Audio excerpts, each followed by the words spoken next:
अस्सलाम वालेकुम friends, I am Rizwan and you are watching my channel architect. दोस्तों उम्मीद करता हूँ आप सब खैरियत से होंगे। दोस्तों आज की इस वीडियो के अंदर आपको बताऊंगा कि एएम और पीएम क्या होते हैं। दोस्तों एएम से एंटी मेरिडियम बनता है जो कि लैटिन वर्ड है। इसी तरह पीएम से पोस्ट मेरिडियम बनता है जो कि लैटिन वर्ड है।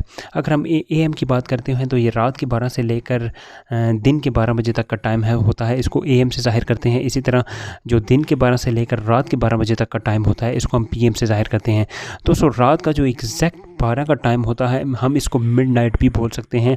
और इसी तरह अगर हम दिन के 12 की बात करें तो हम इसको नून भी कहते हैं। इसी तरह रात के 12 से पहले का जो टाइम होता है इसको हम बिफोर मिडनाइट बोलते हैं। इसी तरह रात के 12 के बाद का जो टाइम होता है इसको हम आफ्टर मिडनाइट कह सकते हैं। इसी तरह अगर हम बात करें दिन के 12 की तो दिन के 12 के से पहले का जो टाइम होता है इसको हम कहते हैं बिफोर नून। और इसी तरह जो दिन के 12 बजे के बाद का जो टाइम होता है इसको हम आफ्टरनून कहते हैं। दोस्तों हम अक्सर इस चीज़ में परेशान रहते हैं कि रात के 12 को हम एएम से ज़ाहिर करें या पीएम से ज़ाहिर करें, इसी तरह दिन के 12 को हम एएम से ज़ाहिर करें या पीएम से ज़ाहिर करें।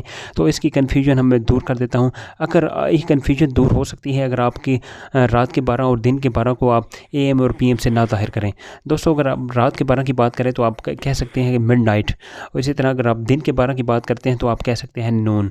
और अगर आप इस तरीके से इस टाइम को ज़ाहिर करते हैं तो इस तरीके से जो आपकी कन्फ्यूजन है वो दूर हो सकती है। वैसे रात के 12 जो होते हैं इसको हम एएम से ज़ाहिर करते हैं, इसी तरह जो दिन के 12 होते हैं इसको हम पीएम से ज़ाहिर करते हैं।